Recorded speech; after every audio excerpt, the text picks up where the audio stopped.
Well, first two worsts figure out which is worse. And then the other two worsts figure out which is worse. And then the top two worsts fight it out until eventually you get the WORSTEST Worstest. Gentlemen, there's a reason why I call this meeting today.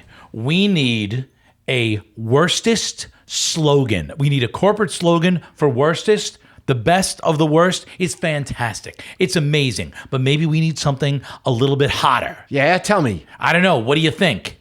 Hotter. Hotter. I want something hot. Something sexy. A Worstest sexy slogan. I got it. What do you got? I like Ike. That's sexy, isn't it?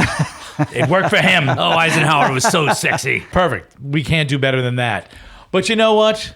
We can do better than all of the corporate slogans that we are going to be talking about today. I sure hope so. We have the four worstest right here. We'll have Tim. Hello. Tim, what are you bringing? Oh, I will be bringing Facebook's Move Fast and Break Things. Scary. Scott, what are you bringing? Oh, boy. So I have... Yeah, I had to ask. I have Reebok's slogan, and this is not made up. Cheat on your girlfriend, not on your workout. Fantastic. Lovely. Excuse me while I wipe a tear from my eye. I'm going to buy all kinds of Reebok stuff now. Honestly, I buy whatever is cheapest at Marshall's. Let me just tell you what I've brought today for the worstest company Tell slogan. us, Pete. I have, and I quote, after dinner, you can stab your date. That's right. That's the slogan. That's right. What's the And company? It's for Burger Kebab.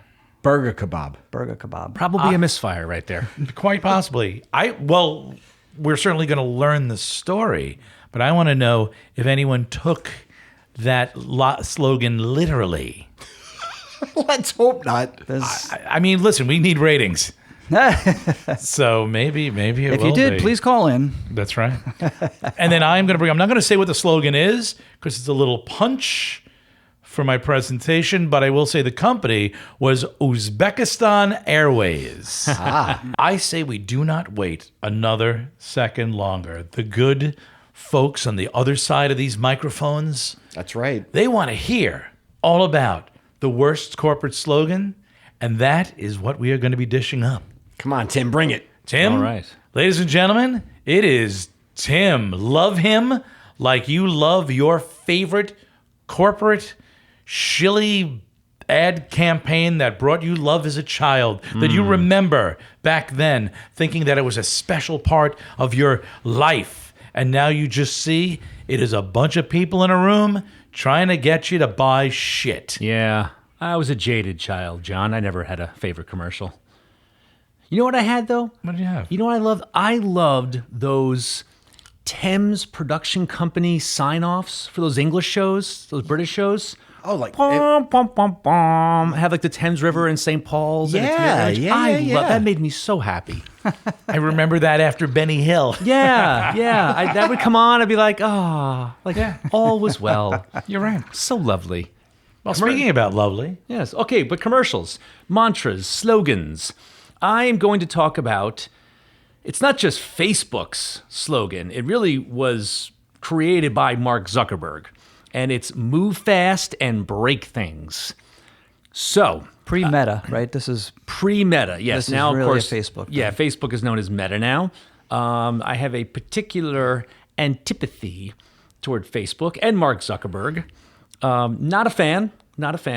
it is odd because I'm sure you've heard this before, but you look slightly, when you shave, you kind of look like Zuckerberg. That's probably why I grew a beard. I know, I would. Yeah. I would do that. God, I never realized that. No one's ever said that you look like Mark Zuckerberg. Thank God they haven't, but I guess... I'm not sure I get that, I John. can When he's, yeah? Well, he's got that kind of alien kind of look to him. Yeah, no, you don't have an alien No, I look. know. If he was human. Yeah, like I could play him in the movie and it wouldn't be too much of a stretch. Right. Okay, Right, that's yes. fair. That's yes. fair. If he was a human being. Right, which he is not, clearly. Right. He's obviously an alien from another planet. Beep boop. Man, this is the beep last boop. conversation you two will ever have. Yeah. Yeah. So this is why I have a lot of hatred for this expression. So as most people are aware, and which is detailed in the David Fincher film, The Social Network, which I believe came out in 2014. That was a good movie. Yeah, good film. Good film. Mark Zuckerberg either improved or outright stole the original idea for Facebook while at Harvard in 2004. From a set of twins, right? Yeah, the what do you call it? The Winklevoss? Winklevoss Yeah, twins? something like They're that. Russian or something, right? Oh, I don't know about that. Yeah, I but- don't know. Probably it's- Dutch. I mean, the truth there, if that's not what I'm getting into, but my guess is it was a little bit of both. They had an idea, he certainly improved on it, and then he just took the ball and ran with it, and they were like, "What the hell? This guy's a multi-billionaire." I'm sure the Winklevoss twins aren't starving at this point.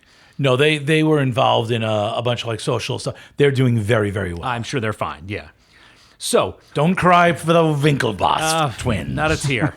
So the term "move fast and break things" was first coined by Zuckerberg sometime early in the company's meteoric rise to prosperity and was more or less adopted as a mantra by many other Silicon Valley startups. I remember I was teaching in 2007 when I first started really hearing about Facebook. And this is before our generation went on Facebook, this was where teenagers went. And it was just, they were all on it, all of them. And then once the adults got wind of it, the teenagers were like, all right, later, we're going to go with it. sucks. Yeah, that's why. Well, that's why Zuckerberg bought Instagram, which was a brilliant purchase because, I mean, Facebook was becoming just your parents' social media site. No kid wanted to be on there. Yeah. So it was a good move on his part. So the initial meaning of this, move fast and break things, it probably was innocuous enough. It meant don't worry about making mistakes. Take chances.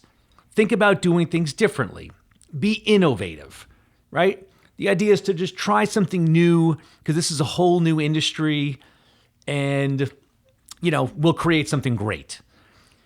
However, I fully believe that the overall effects of this slogan that has been adopted, I think, by more than just Silicon Valley, has been a complete catastrophe for our culture, our political system, and certainly the media landscape. Those of us, and that's all of us in this room, who remember the internet of the mid-1990s, and it's when it was in its infancy. And of course, we all were in our 20s and 30s. We remember that.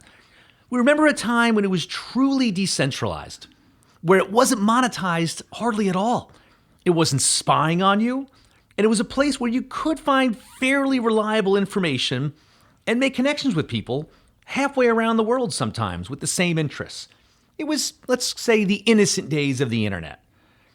Well, sometime in the late 1990s, the libertarian ghouls of the 21st century arrive on the scene. Peter Thiel, Larry Page, Jeff Bezos, and of course, Mark Zuckerberg, and no doubt many others that I'm forgetting, began their rapid ascent to media domination through manipulation and just simple rapacious greed. There's a great book, by the way, by the same name, Move Fast and Break. The rapacious greed. No, well, yeah, too. It could be the subtitle for it.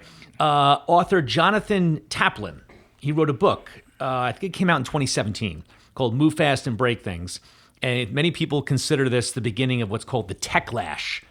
People's backlash to these big tech companies. Instead of seeing them as oh, they're awesome and they're great and all this great stuff we get, are now seeing them for what they are. Companies that spy on you, companies that have monetized your data to make them billions of dollars, hundreds of billions, and who are just, consolidating their empires even more and more. So these companies, especially Facebook, Google, and Amazon, I mean, the revenues that these guys have generated, is it an exaggeration to say it's in the trillions by now? Oh, I don't think so. All of them Yeah. together? I think. Oh, for sure. I think all of them individually are capitalized at over $1 trillion I now. would think so for sure. Including I very much include Apple on that too. They haven't just made trillions of dollars and monopolized the media markets. They've undermined our democracy. They've undermined societal norms. Not only would I agree with Jonathan Taplin on this point, I would go even further. I would say it's been an unmitigated disaster for our political, social, and economic system in the 2020s. And it all kind of stems from that mantra, move fast and break things. It isn't just about let's innovate. It's about let's disrupt for the sake of disruption. Right. let's innovate and build things. Let's innovate and break things. At the end of the day, what do you have? A bunch of broken shit. Yeah. And I'll give you some examples. I don't know if, this is a direct result of this mentality, but it goes along with it. Years ago, our daughter was learning to drive or just got her license, and this woman in our church was going to a assisted living facility, and she had a Mini Cooper. I think it was a 2007. And we thought, oh, that's such a nice car. She's not going to need it anymore. Let's buy it from her. So we buy her this car, and we have it in the garage for a while. And I say, hey, I'm going to move it out of the garage because I gotta run. We haven't driven it in a while. I gotta get it running. So I get in the garage and I go to open the window, so I can kind of look behind me so I can pull out. And I'm looking for the window openers. Now, we all remember the old way to open a window. The knob. The hand crank. The hand crank, right? Hand Great crank. system, very reliable. I used to use my mechanical. hand crank to go to the front of the car and start the car, cranking it up with the engine, and then I'd open the window with that same crank. Oh, that's real old school, John. Oh, it is. Is that before or after you vulcanized your tires? Yeah. And then, well, that's the thing. If you got a flat tire, you'd take that same crank and you'd go to the jack and you'd jack your car up. Oh, things were simpler back then. It really was. And then you'd make some French fries and you'd pour the oil in the gas tank and you'd run your car. That's why it smells like Burger King when I drive behind you, John. That's one of the reasons. So, when that new technology of the automatic window opener came out, probably late 70s in some of the luxury models, and then by the 80s, most cars had that was a great little innovation. No, I'm not complaining about that. That's fantastic. Saves you time. electric window opening? Electric windows openers, simple. Where are they located in pretty much every car that has ever been built? On the door, On the closest door. to you. Right. So I'm looking to way to open the window in this 2007 Mini Cooper. My son's got a Mini. I cannot around find this- it. Yeah. Literally, I'm sitting there for 5 minutes, losing my mind. How do I open the windows in this car? I finally find it. It's on the front dash down below. The radio, right? By the radio. Yeah. I'm What like, the fuck? what complete moron Blimey. thought this was a good idea? And I'm telling you, it's that mentality. It's quirky. It's quirky. It's new. Like, we don't want to open windows the old-fashioned way. That's like your grandparents' car. We got it in the front console. Like, no, I'm spending 5 minutes looking to open my goddamn window because that's where they always are. Like, don't disrupt and break things. No, when it comes to cars, leave the car alone. I'll give you this. Jeeps have it in the console because you can take the doors off. Right. That makes sense. Yes, 100%. Sure. It's form and Yeah. function. So I think this whole idea of moving wait a fast and second. breaking. Yeah, go A ahead, student Scott. in the back has a question. Yes. What is it, Philip? So if the purpose of putting the switch on the dashboard is so when you take the doors off, you don't have to worry about controlling the windows. You don't have any fucking windows to control when they're in your backyard. That's a good point. I'm waiting. Yeah, that makes no sense either. You know, it's funny. I have been told that for decades now and never questioned it like you do. You're like the young man in 2112. I'm about to break something right now. Bum, bum, bum, bum, bum, bum, bum, bum, bum, bum. You're fighting against the temples of Sharinx. Yeah, so it's this kind of disruptive technology for the sake of disruption. It has no logical sense. It's counterintuitive, but they just do this because, I don't know, they want to make a name for themselves. Why not? They can't do things the same old because, well, why do we need you? We'll just build it the same way. Yeah, it's totally infuriating. It's totally annoying. I live with this stuff in where I work, which is basically we have to get the stuff done. Yeah. We have to get it done. Mm-hmm. Well, I'm sure that we have to get it done. Got to move on to the next thing. Yeah. Well, again, it's just created a whole lot of problems. It's again, our political system is just broken from all the money that's flowing in from all these corporate sectors, and maybe and I think what's happening now is this disruption is just disrupting things for the sake of disrupting things. People are upset. Well, if we just break everything, we can't be any worse off. Well, as John said, no, you just left with now just broken stuff. Nothing's fixed. It's just more things are broken. Yeah, no one's building anything to replace the stuff you broke. No, not at all. Yeah. Anyway, so Taplin goes on to explain that the enormous profits that have come with this concentration of power, as he says, tell their own story. Since 2001, newspapers and music revenues have fallen by 70%. Book publishing, film, and television profits have fallen dramatically. Revenues at Google in this same period grew from $400 million to $74.5 billion. Google's YouTube controls 60% of all streaming audio business, but pay for only 11% of the total streaming audio revenues artists receive. More creative content is being consumed than ever before, but less revenue is flowing to the creators and owners of that content. What did they break? They broke any kind of profits that artists who aren't superstars can make. Either if you're not a superstar, you're barely making it. Whereas back in the day, you could actually make a decent living. But these guys they've co-opted all of it, all for themselves. So to me, that mantra, it stands for so much more than just being innovative and creative. It just stands for just breaking things, breaking our system, our culture, getting people hooked on social media, polarizing us with their information silos, using their algorithms to just suck us in more and more, and just, being called into Congress and saying whatever they need to say to get away with it. Yeah, one of the things that really worries me, and it's been out there for a little while, but the technology is advancing so much, is the idea of these deep fake videos.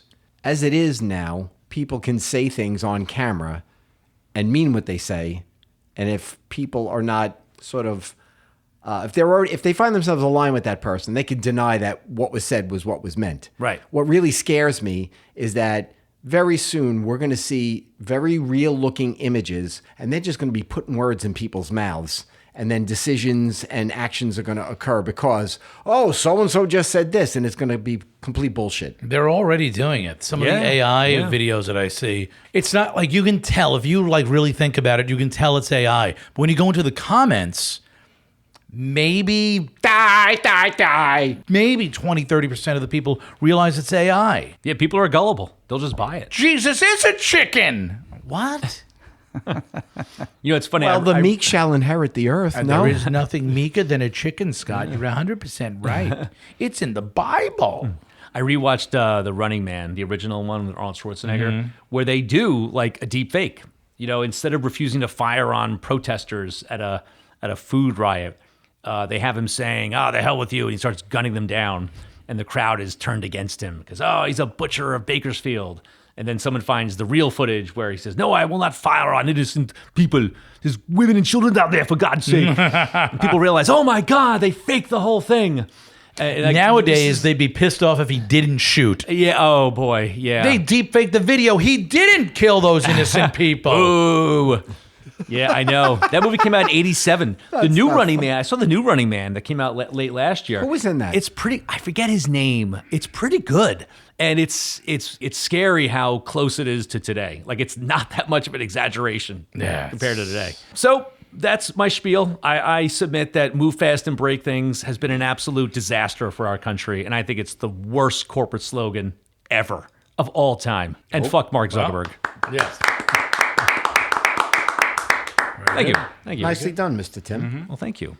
Well, Scott, I think you're up at bat, as they say. Well, here we go, gentlemen. Cheat on your girlfriend, not your workout. This 2012 slogan makes it clear. Reebok, they want to ensure that everyone knows life, it's all about getting your priorities straight. So a little history about the company. Reebok is actually a spin-off. It was a company created by two brothers. They sort of formed out of J.W. Foster and Sons, which was founded way back in 1895. It was that company was started by their grandfather. The company Reebok, I did not know this is pretty cool, is actually named after the Reebok or gray Reebok, a small South African antelope or gazelle, symbolizing speed and agility. The company was founded by two brothers, as I mentioned, Joe and Jeff Foster, in 1958 in Bolton, England. The name was chosen, interestingly enough, from a South African dictionary won by brother Joe in a race as a boy. When I was in South Africa, I learned about the Springbok. The Springbok is the South African rugby jersey Devil? Emblem. No, not Jersey Devil. Their uniform, their rugby jersey. It's a Springbok. Huh. It's a very fast, it's like a gazelle, basically. Yeah, very quick. So I guess it's related to the Reebok. Must be. So in 2012, the Reebok global headquarters was located in Canton, Mass. That's about 15 miles from southwest Boston. Today, they call Boston home. Authentic Brands Group purchased Reebok International from Adidas in March of 2022. That purchase went down at $2.5 billion. And some recent sales figures for Reebok, their global sales in 2024, $5 billion. So not too shabby. Yeah. So I'm just diving right into the campaign launch. The advertisement. When this campaign started, photos of the advert were going viral on social media. Again, this is 2012. What did it look like, you ask? Well, let me tell you. What did it look like? I'm going to tell you, John. The photograph showed a picture of what appeared to be part of a man's body. Let me finish. The photo was shot from behind the model. You see his bare right arm hanging to his side. He's wearing some sort of black pants or shorts, and he did not appear to be wearing a shirt. To be honest, it's hard to tell much more because you see such a small portion of this model. But in all fairness, it really wasn't the image that caused the stir. Emblazoned across this image in large letters is the slogan, "Cheat on your girlfriend, not on your workout." It also says on there, "Reebok, the sport of fitness has arrived." That's it. Now, feedback was pretty swift and pretty critical. I had found a YouTube video of a man filming these posters in what appeared to be the locker room of a gym as he was panning his cell phone around. That was his excuse? Yeah, I'm just taking pictures of the posters, I am. Hey, I'm shampooing here.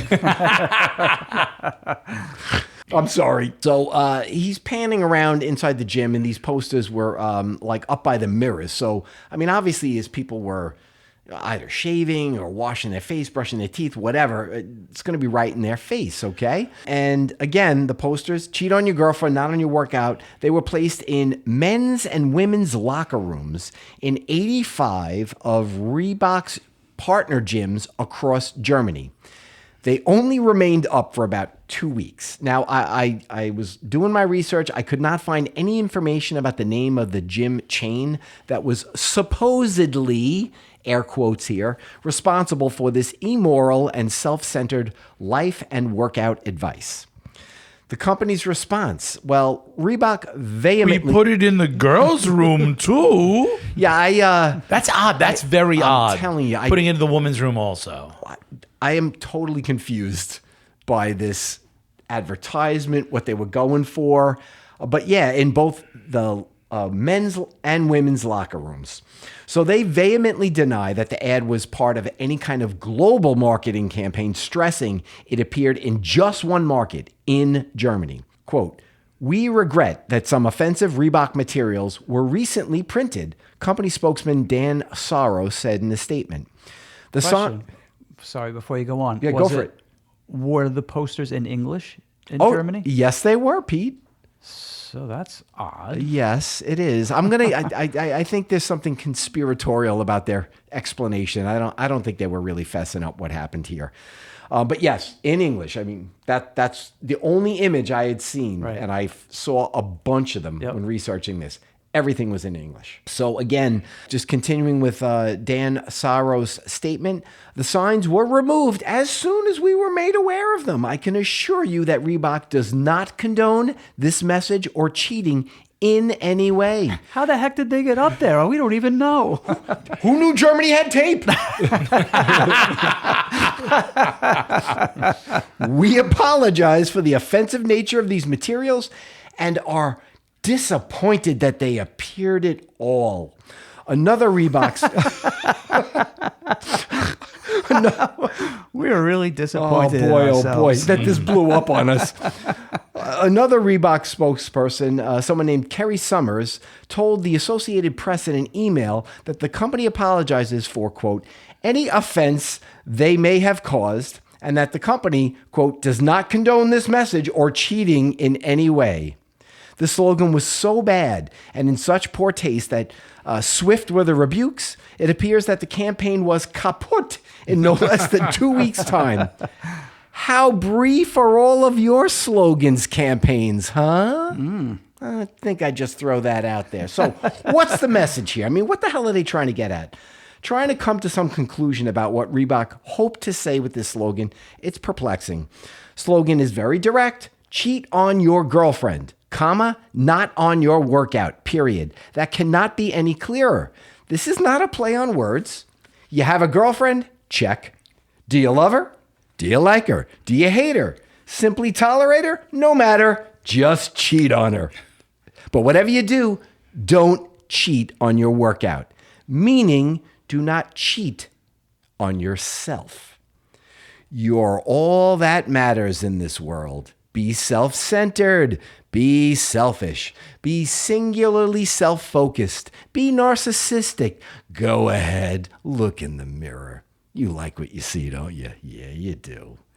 You're in shape, or getting there at least. You're healthy. Well, perhaps seek a doctor's consultation to verify that. You're gorgeous. You can get anyone you desire when you desire it. Decency and consequences be damned. Are you giving pecks on the cheek of your girlfriend? No, what a waste. Are you getting pecs that can move up and down to a rhythmic beat? Yeah, that's the way to be. Are you the glue in your dating relationship? No, of course not. Go to the gym and build up the glutes to fill in your Levi corduroys. It is quite likely that some of us in this room have been cheated on. I've been there. And we know there have to be people out there in lovely podcast listening land that have as well. Probably some who are trying to deal with this right now. Unfortunately, this is not uncommon. But can you believe Reebok would try to cash in on something like this? I'm in the summary phase now. So I consider myself an expert in the ways of the advertising world because, I watched 5 episodes of Mad Men about 6 or 8 years ago. I know how they work. And the suggestion that Reebok wasn't aware of this campaign is pure spin doctoring. Consider this. My research toned up that there was no legal action taken by Reebok against this German gym partner. Look, companies have one main goal. It's success. And in capitalism, success is measured singularly by profits. We all know this. Now, this is not an anti-capitalist screed. It's just a fact. If the Reebok powers that be believed that this would hurt their profits, this slogan dies in that smoky conference room full of sweaty men with their ties half undone amongst the table littered with crumpled up legal pad pages and empty scotch glasses. Oh, wait, I'm still talking about Mad Men, sorry. But you get my point. The marketing department thought this was edgy, it was cheeky, it was fun, it was free-spirited. And they thought it'd make them money. Destroyed relationships? Who cares? Shattered confidence? That's the breaks. This slogan ticks off quite a few of the 7 deadly sins. The 7 deadly or capital sins, they're not found in a list per se in the Bible, but they are part of church tradition, dating back to the times of some dudes named St. John Cassian and St. Gregory the Great. In the Bible, there are examples of lists of sins, such as Proverbs chapter 6, verses 16 to 19, and Galatians, God, I love saying that, Galatians chapter 5, verses 19 to 21. However, these are not specifically the 7 deadly sins. Of course, the Bible mentions all 7 of these sins, but the deadly or capital sins, capital from the Latin word for head or caput, I thought that was cool, are itemized. What is kaput? Head? Yes, in Latin. Oh. C-A-P-U-T, kaput.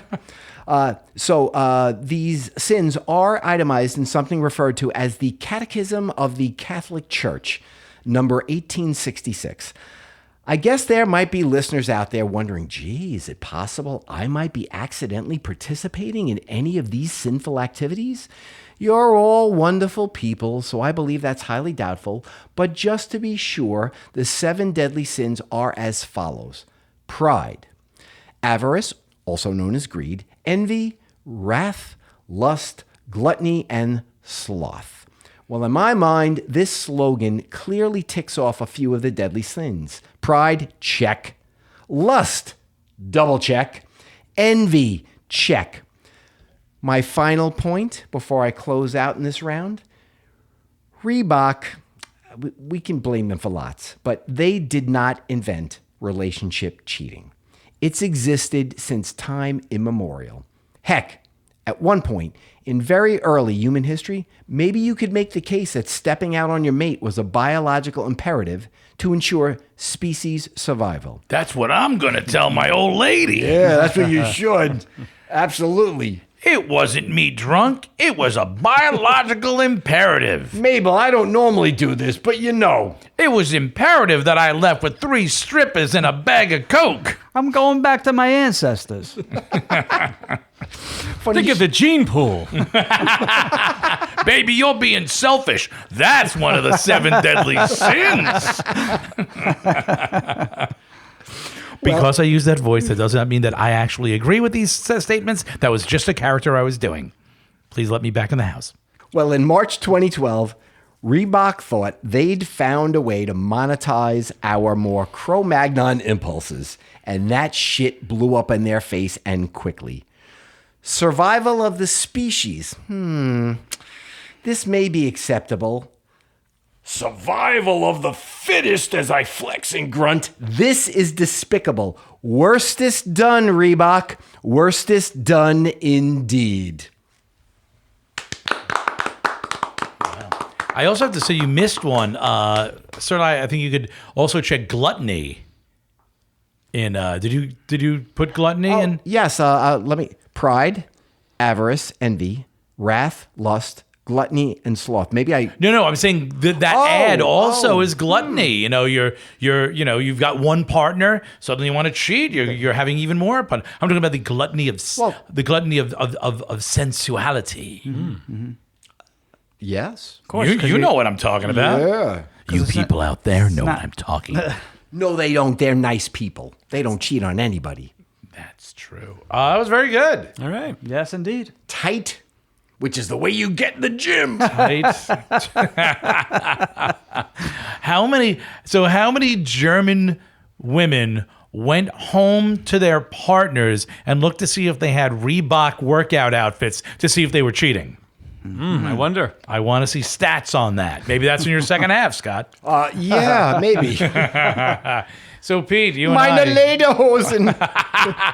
Reebok Lederhosen, get out! Nein. Scheißkopf! I knew I should have dated a man who wore Adidas. Well, and then he got it Nazis. Adidas. Adidas and Nike. They were 2 brothers, too. Adidas and Nike. Adidas were 2 brothers, yeah. Nike was from Oregon. Oh, Also- is it? Yeah, that's Puma. American. Oh, Puma. You're right. Puma. Yes. Yeah, one of them broke off from Adidas to do Puma, right. Right. Yeah. And I believe they were Nazis. So, Pete, we have this, once again, as we always say, I mean, we are... A tough contest. Yes, Tough contest, no very doubt much about so. it. What is yours again, Tim? What's the sin? Move fast and break Move things. fast, break things. Move Like fast. hearts. And the Krebs cycle. Still, my inclination is just for the presentation of it. Cheat on your girlfriend, not on your workout. It's just ugly. It's just an ugly thing to say. Tim's the worst company slogan. I think it's more of a worst. It ain't good, but I think it's Worst societal notion or something. Yeah. More like a mantra. A dark mantra, a black mantra. For me, this round, I think we might be in agreement. I think for a corporate slogan, Reebok's cheat on your girlfriend, don't cheat on your workout, takes the first round. I would have to agree. It sucks. It's All right. It's awful. Yeah, Wow. it is awful. When I got matched up with you, I'm like, I'm done. I'm toast. Holy Yeah. smokes. Yeah, it was great. All right. But No so doubt. that's the first round. The winner is Scott. Oh, so beautiful. Listen to this. So who's up next? Who's up next? Pete is. Pete. I'm up. Ladies and gentlemen, it's Pete. All right, so be it, so be it. I am going to present you today my Worstest company slogan, which is, quote, after dinner, you can stab your date. Is that because she refused to pay? I have a list of possible things that this could mean, so we'll just have to go through them. This slogan or ad was created for the Burger Kebab restaurant, which resides in beautiful San Francisco, California. Oh. Just for the folks at home and for us, it's not burger kebab, right? It's how's that spelled? Burger. Burga kebab. Excellent. Burger kebab.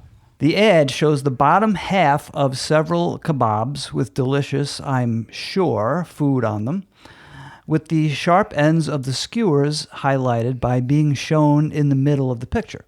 The possible interpretations of this ad are, and this list may certainly be appended by sharper minds than mine.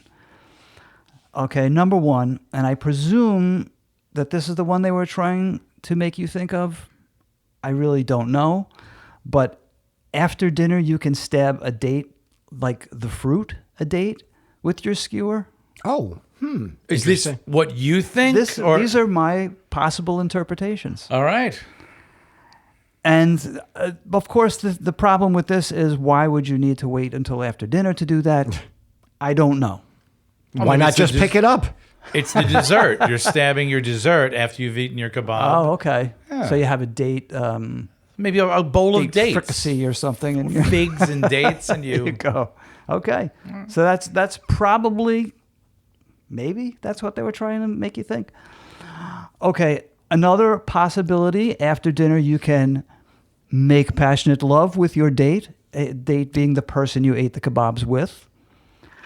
I'm sure brighter minds than mine can come up with alternate phrases for making passionate love that might suit the text of this ad more appropriately.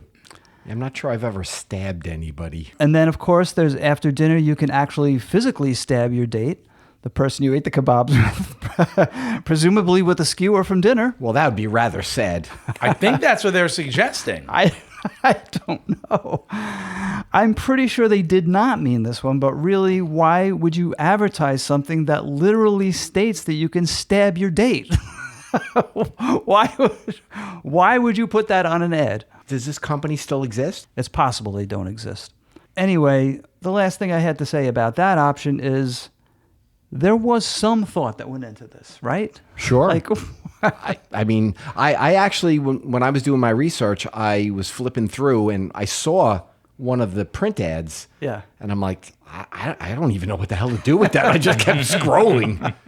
And then my last option is I'm open to whatever anybody else could possibly suggest, because that probably could fit also. I chose this slogan because it has just so many things wrong with it.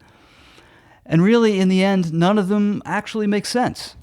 Like all the bad slogans you'll hear today, the company behind it most likely had a good idea in mind, but the end result is really nothing but negative. Literally, what does after dinner you can stab your date really mean?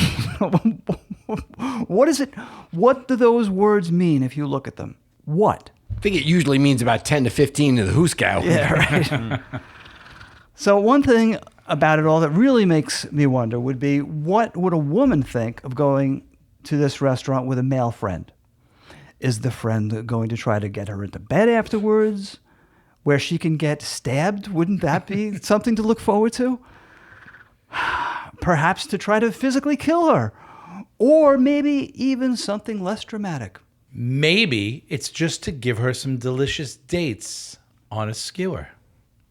I don't think that's it, but who knows? I would just, I would counter that it fails to hold up as a positive statement to anyone but an aggressive, probably oversexed male who has pleasant thoughts of stabbing anything, either with a penis or with some physically dangerous object. Yikes. In the end, an ad is supposed to bring positive attention to the company putting it forth, but this ad is just about some kind of clever play with words. I don't know exactly what the cleverness is, but it's not about the actual meaning of the words or even the implication of the ad, really.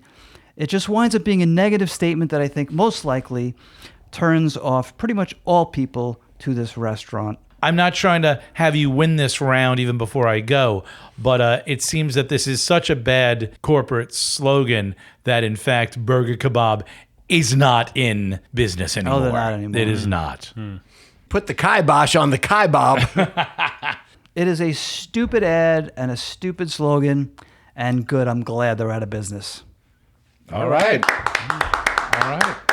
Excellent. Excellent. Well, I am hungry, though. want to get a kebab? No. Starving, starving. Well, here I go. All right, going to give John, you you're up. what I think is the worst corporate slogan. I'm not going to give this to you right away. We're gonna work for it. Worst corporate slogan: Uzbekistan Airways slogan. First of all, a very quick, I promise, backstory on how Uzbekistan and its delightful airlines came to be. In 1991, the Soviet Union dissolved, breaking into 15 separate nations, one of which was good old Uzbekistan. Side note, Uzbekistan means land of the Uzbeks, which really doesn't help to move things along at all. I'll do the heavy lifting here. The term Uzbek is believed to derive from a combination of Turkic words generally interpreted as meaning free, independent, or master of oneself. Oh, I like that. Right? There are several interpretations because My God, these are good people. these are good people. Yeah, nothing wrong with the people. All right. Well, This is not worst people. Yes. So there are several interpretations because a lot of these words and phrases don't have concrete literal translations into English. On the other side of that Kobayashi Maru, when there are concrete literal translations, the translation into English can have several different meanings, depending on situation or context. This will come to bite Uzbekistan Airlines in the Orca a little later. I like looking up other countries' curses. Don't be an Orca. By the way, Stan means land of. So all of these Stan countries, okay. Kazakhstan, Uzbekistan, Land of the Uzbek. land of the Uzbek, land of the Kazakhs, all the Stan countries are just trying to tell you who's living there. You're welcome. Thank you so much. You're very welcome. Now, that Uzbekistan was a separate nation, it needed the things that make a country a country. A flag, an Olympic team, a TV station, A TV station. widespread corruption that permeates every level of government, Oh, boy. and an airline. Now, they had a bunch of very different Soviet jetliners laying around, all of varying size, age, and level of disrepair, and they thought, good enough. They came up with a livery for their planes. That's the symbol on the tail and the paint scheme for the fuselage. What was that? Well, it was based on their newly designed flag, which honestly is a very cool looking flag. They also needed a corporate logo and slogan. This is where things go from Mad Men to Meh Men. First of all, I thought you were going to say Madman. First of all, the logo, which is what you see in print ads and billboards and such. The top third of the logo is the symbol of Uzbekistan Airways, proudly painted on the tail of one of their jets in the resplendent colors of the Uzbek flag. As we lower our line of sight, looking to see the rest of the plane, that long, sleek fuselage painted in celestial blue, white, and green. Pretty. It really is. But we see nothing. Nothing but a foreboding and formidable cloud. 2/3 of the logo is taken up by a cloud enveloping the plane, which is seemingly disappearing into some weird perestroika triangle, hinting at best that the pilot doesn't know where the hell he is going. Or can't see. Or can't see. And at worst, the good people traveling on this Uzbekistan Airways flight are going to end up in some great gulag in the sky, never to be heard from again. And driving the message home, in the bottom right-hand corner of the logo is their corporate slogan. Good luck. Oh, boy. Wow.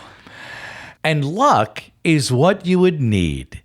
In the 90s, the safety record is what you would expect from a fledgling country trying to create an infrastructure from decades-old Soviet equipment.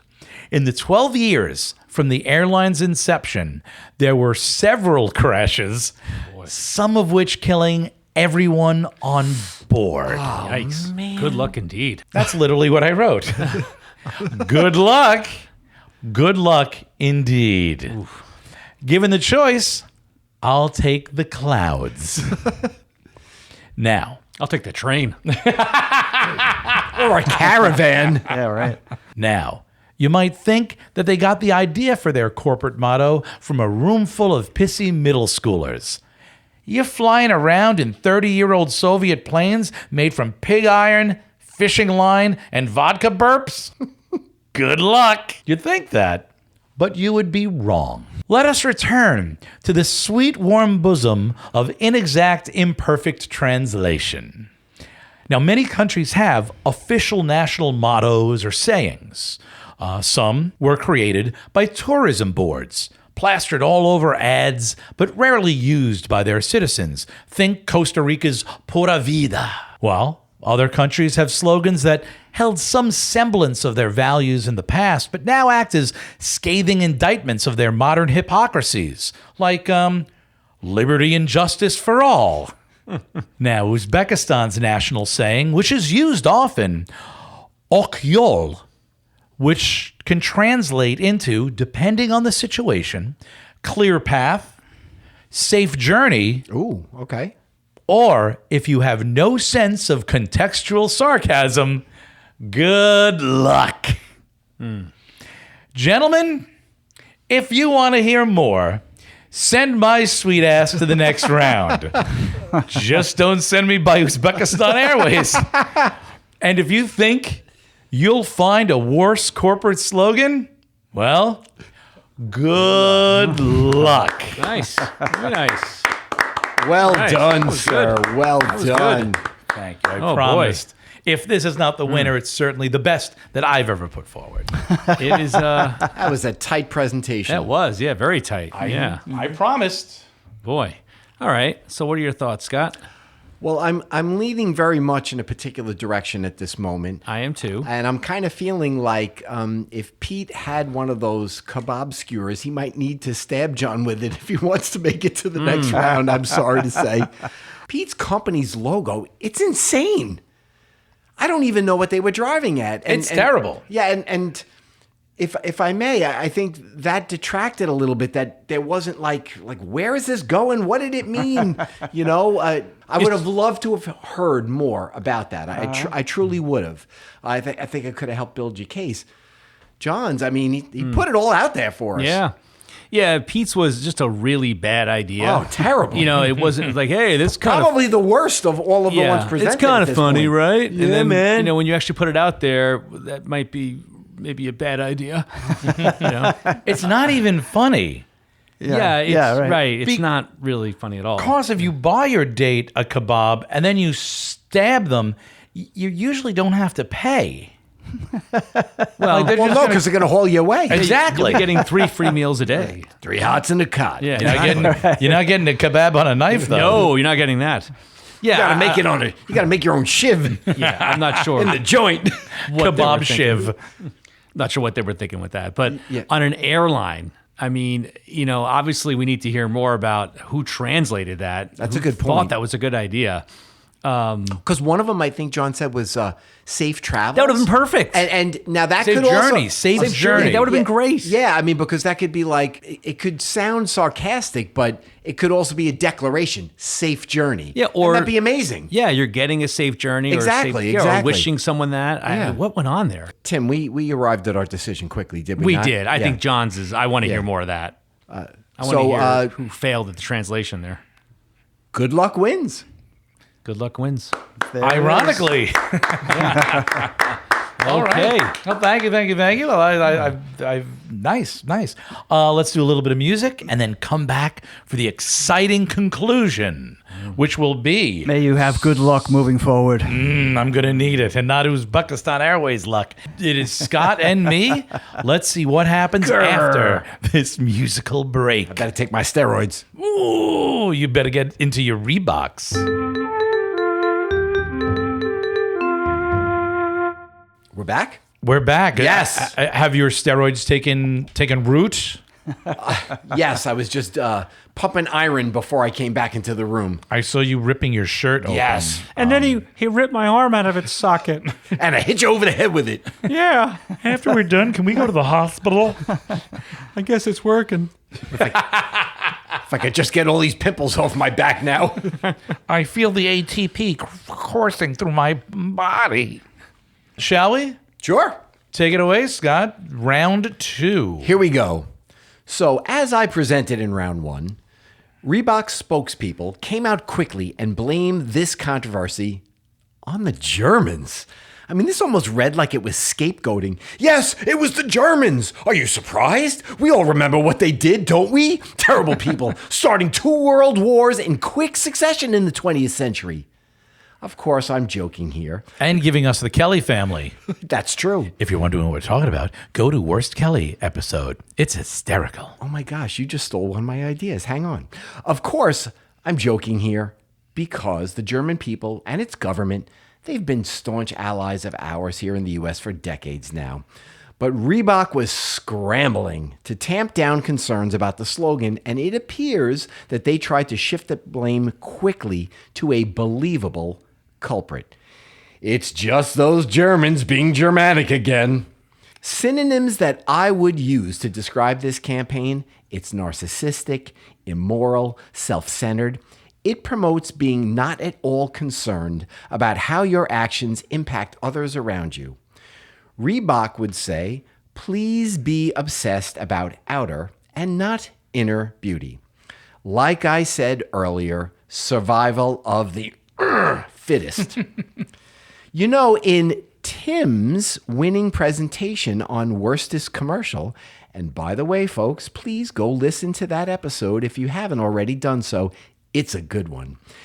Tim reminded us that studies show that people get lots of gratification in helping others, being charitable, being helpful. This is the exact opposite of that. Just invest in yourself, not in your partner. You are all that matters.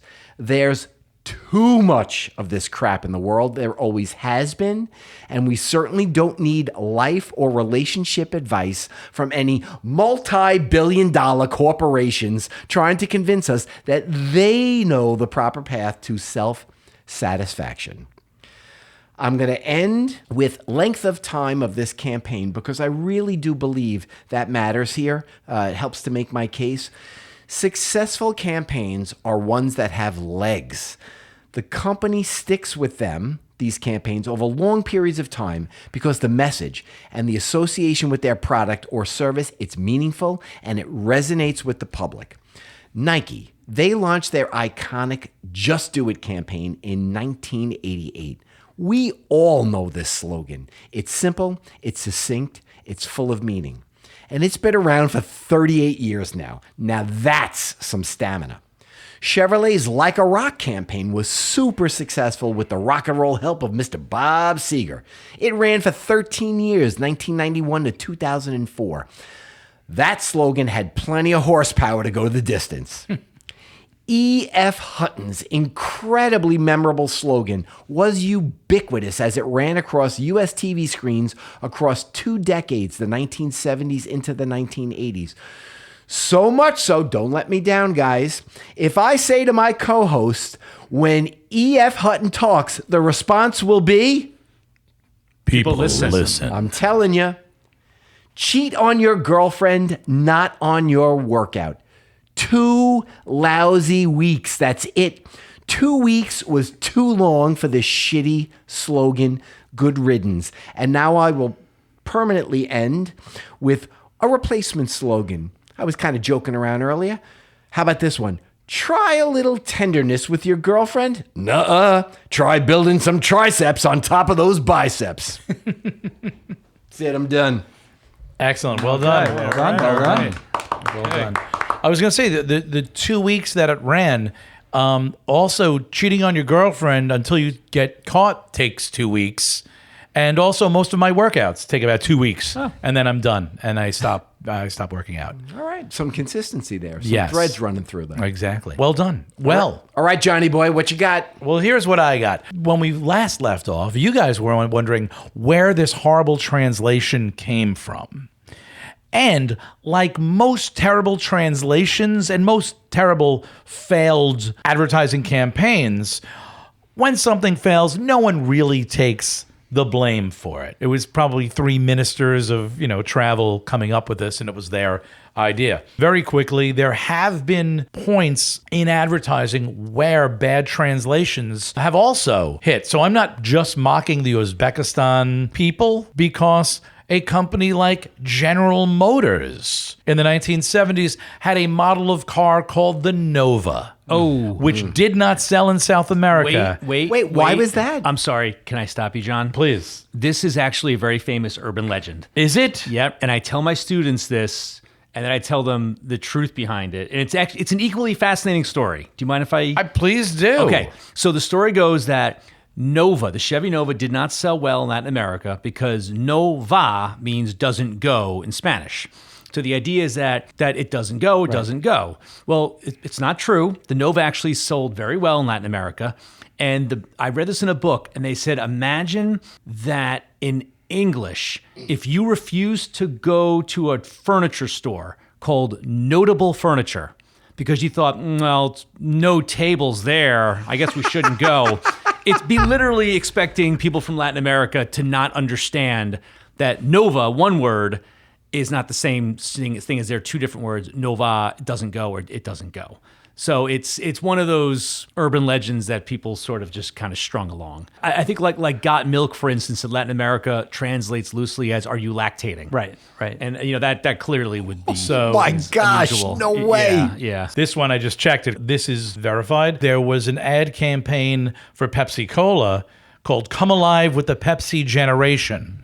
When that was translated to Chinese, when Pepsi went into the Chinese market, it was translated as Pepsi brings your ancestors back from the dead. Oh my gosh. Nice. Yeah. So They must have sold a lot of Pepsi. Well, on Sundays when you go to the graveyard, My other favorite urban legend about a translation gone wrong or gone right. Do you remember the Happy Days spin-off show, Joni Loves Chachi? Sure. Well, the rumor is that when it aired in South Korea, it was the highest rated program, episode 1 of all time. What is Chachi? Well, no, this is not true, but the story went that chachi is slang for a male body part. Oh, It's not true, but it's a nice thought. Episode 2, the ratings plummeted. He didn't take his pants off once. certainly would have given Erin Moran a little bit more residual money. She's a queen in South Korea. Perhaps. Anyway, so getting back to Uzbekistan Airways, as of early 2026, 169 airlines are banned from European Union airspace due to safety concerns or poor regulatory oversight.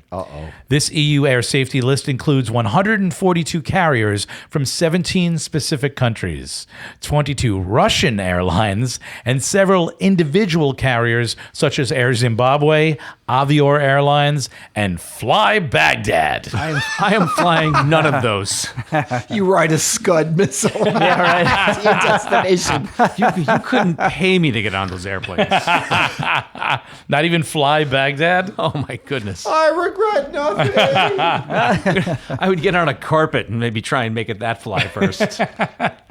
The U.S. doesn't have as stringent regulations, obviously, but even they ban about 20 different countries' airlines.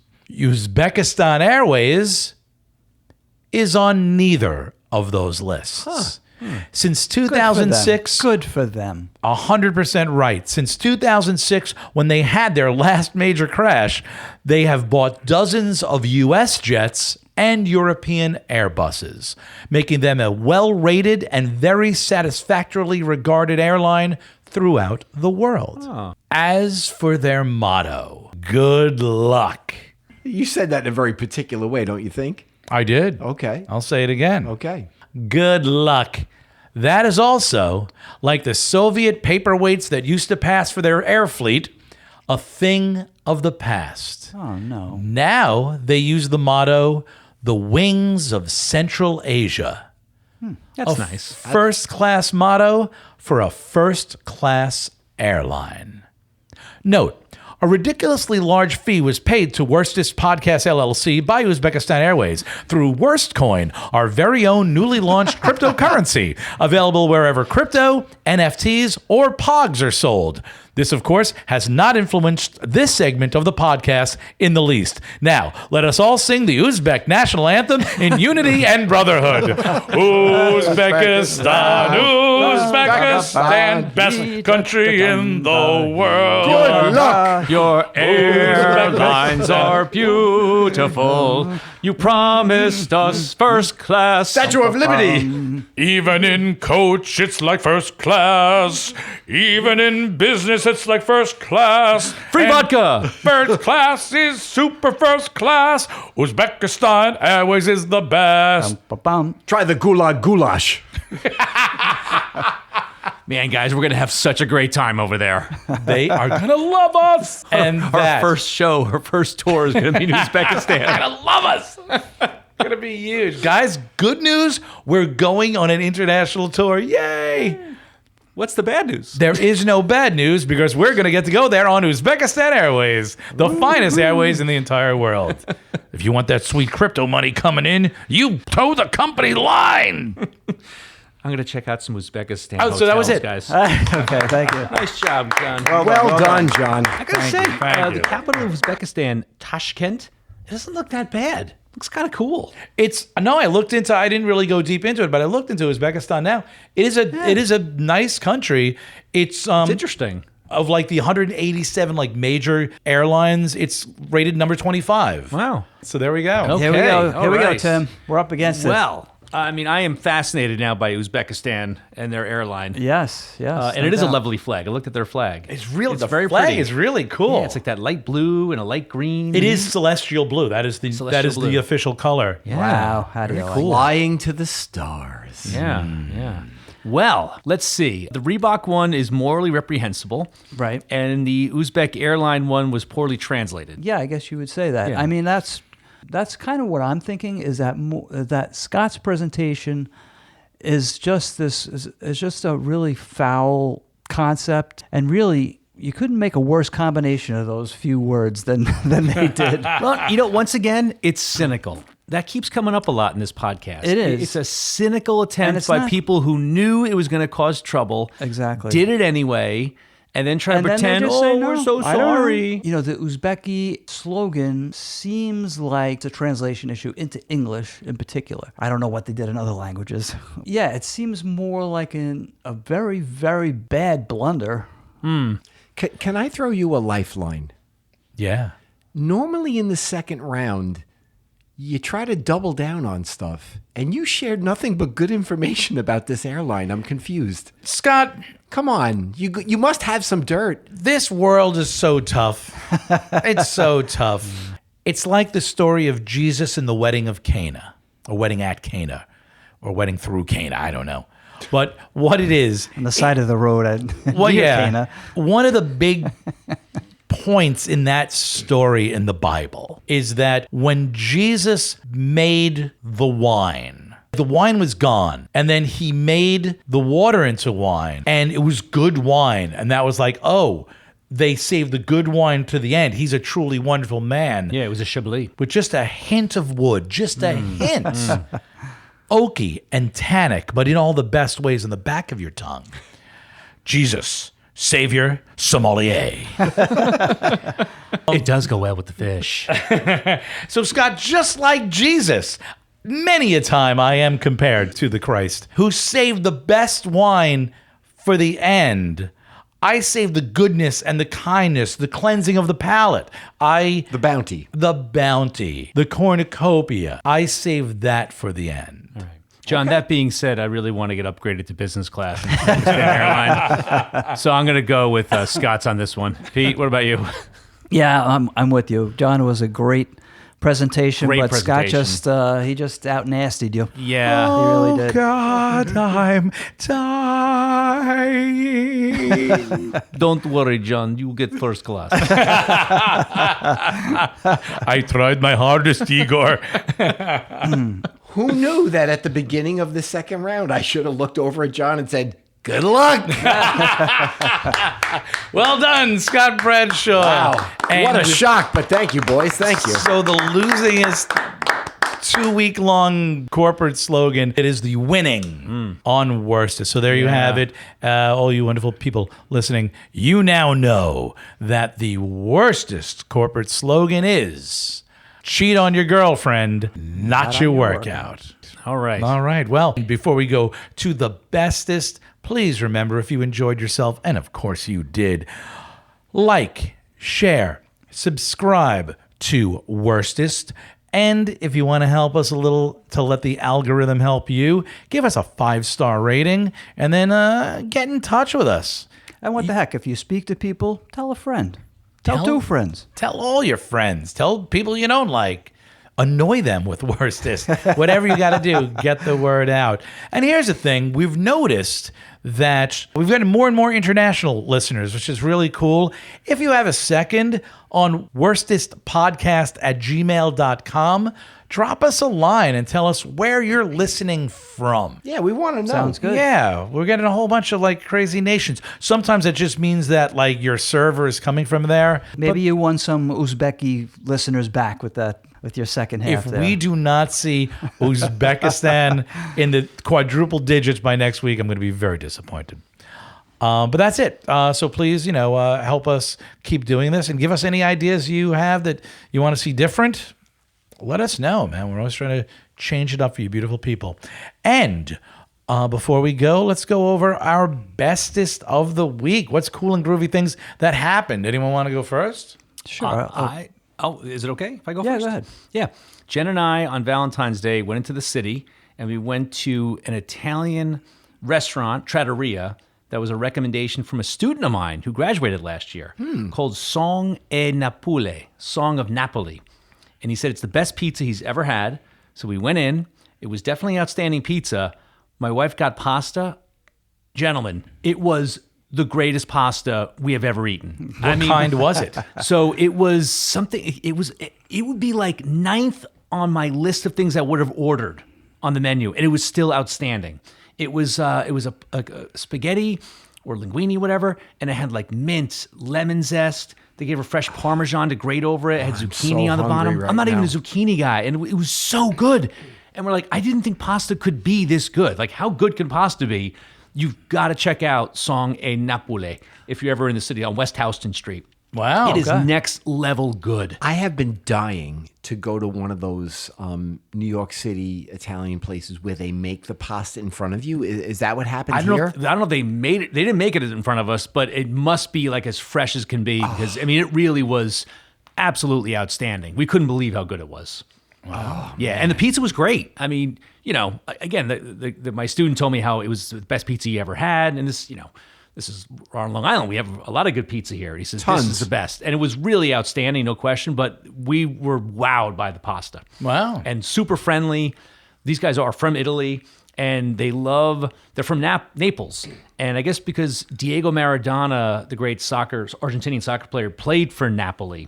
He's like, they have pictures of him everywhere. They put the number 10 like on a little sticker when they give you your food. Oh, yeah. Oh, wow. Yeah, Maradona's like a god there, basically. Do they give you a pound of cocaine and a shotgun I mentioned that to my wife, how, he died several years ago. It wasn't the healthiest guy. But he also, I won't go into though, but the whole, when he took on the Argentinian army. I've heard about that, yeah. I'll tell you the story one day. Yeah, We won't but get into it, anyway. but it's a great story. Yeah, fantastic food. Then we went to this great dance party that WFUV. How was that? Because you invited, I couldn't make it. It was fun. It was fun. A lot of people, our generation. Oh, yeah, I heard about that. Where was it? Where was it? Yeah. It was at Racket in Chelsea. Okay. A really cool venue. Just cool vibe. Everyone having a good time. Nice. Yeah, stayed for a few hours, got the train home. It was a really nice Valentine's Day. Nice. Yeah, the city was packed. Every restaurant we walked by, every bar was just packed with people. Naturally, it's Valentine's Day. Yeah. Right. Yeah, I so a lot- presume you had reservations. We did. It was jammed. I mean, Yeah. they do a great business there. But man, if you're ever in the city in Greenwich Village, it's West Houston, right by Sullivan Street. Fantastic. I know it. Fantastic. Cool. And I am not being paid to say that. Nicely done. Can you use Worstest crypto, Worstest dollars there? Do they accept Worstest crypto? I do not know, John. I do not know. Well, it's going to take over everything. I'll have to call them. Nice bunch of guys, too. All right, well, I'll go, and I think hands down, I did have a great Valentine's Day too. But my youngest daughter has touchdown in Austria. Nice. So she's studying in Austria for this semester, and it was a big deal. Everybody was anxious about it. Is everything gonna go okay? She had like 2 flights to get over there, and everything just went well. The flight, everything went well, and they were. The second half of the flight was going to be on Lufthansa, and there was actually a pilot strike on Lufthansa, but it happened to be the day, like she took off on the 12th, and the strike was on the 12th, but she arrived in Germany overnight on the 13th, so they only struck for that one day. So it worked out. Those damn Germans. It was Man, amazing. They can do anything. Wow. So it just went great, and then Nice. she stayed in the hostel for a few days, and now she's finally moved into her dorm where she's going to stay for a few months. So Where in Austria is she? she's in Salzburg. Oh, wow. That's Mozart's home, right? Yeah. Oh, Yep. wow. Love to Yep. see it one day. Yep. Well, we're going to see it later. Nice. At the end of the summer. Well, the beginning of the summer when she ends her semester. Good luck.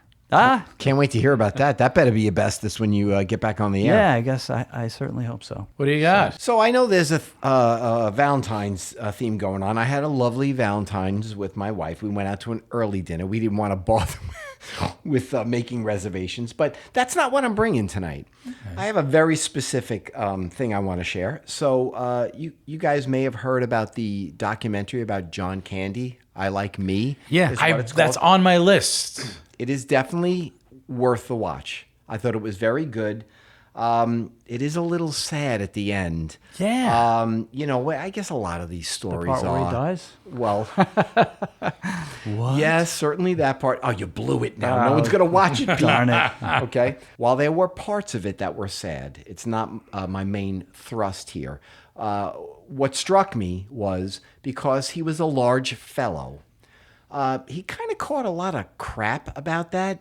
He didn't necessarily lead the healthiest of lives, but at times he was trying to, sort of rein that in and would be getting feedback from, I guess, the system that, we like the jolly, girthy John Candy. And there were this is one interview where this female reporter is kind of going at him a little bit about his weight, and he handles it so well. That she was through saying the- that he weighs too much? Or? yeah, she was like picking on him Yeah. about like how he looked, and then that's what they want, the fat jolly guy, right? I mean, there's like a quote like that, and I'm like, what's the matter with you, lady?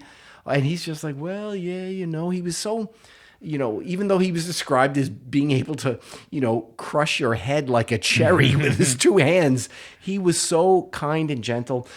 Chris Farley got that same thing. Chris Farley, Yeah. a matter of fact, Bob Odenkirk in his book writes about how he hated that Chippendales sketch because he's like, this is a because of brilliant, that? yeah. He's like, this is a brilliant comedian. Mike Myers was so in love with him as well. Just he was like the kindest soul, and he just wanted people to laugh and was the life of the party. So yeah. So really quickly, we grew up with some guys, and they were the people to first turn me on to. We were still in high school, I think, to SCTV. I didn't know them from anything, but in the they interview lots of famous people. Okay, Dan Aykroyd, Dave Thomas, lots of people from SCTV.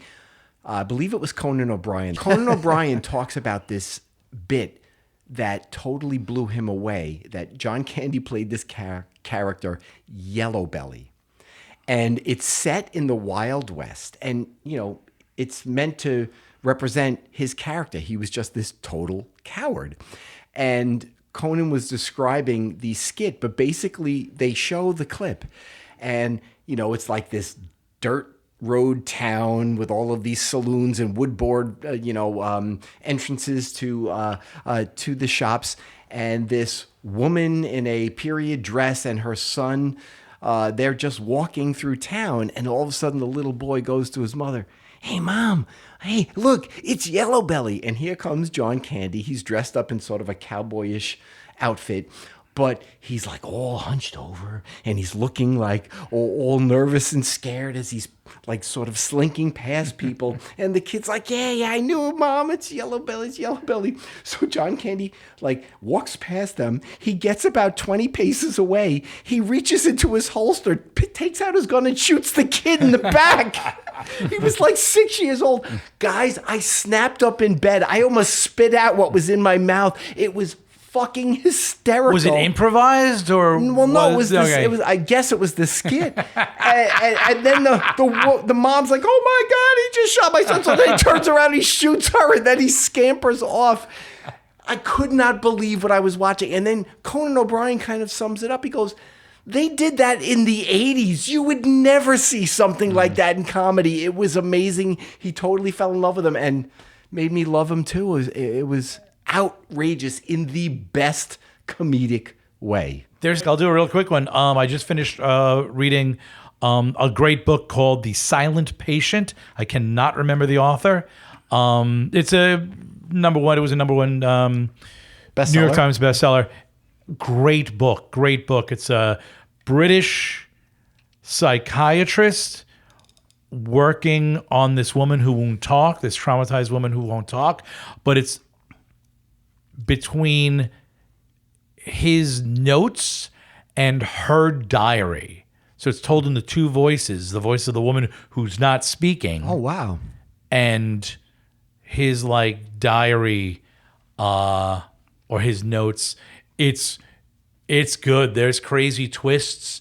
It's really, really good. And it's twisty without being cheesy is the word I'm going to say. Did he cheat on his girlfriend with the patient? While wearing Reeboks. And we'll leave it at that. So now, anyone who's listening, they know the worst corporate slogan, but they also know a delicious place to eat in New York City. They know a fantastic book to read, a documentary to watch, and they have someone to go cheering for as they do their studies in Austria. And you can't ask for more than that. That's jam-packed. Goodbye, you beautiful freaks. We will be speaking to you again very soon. Thanks for listening, everybody, and have a lovely week. We love the support. Thanks for stopping by. Bye-bye. Thanks.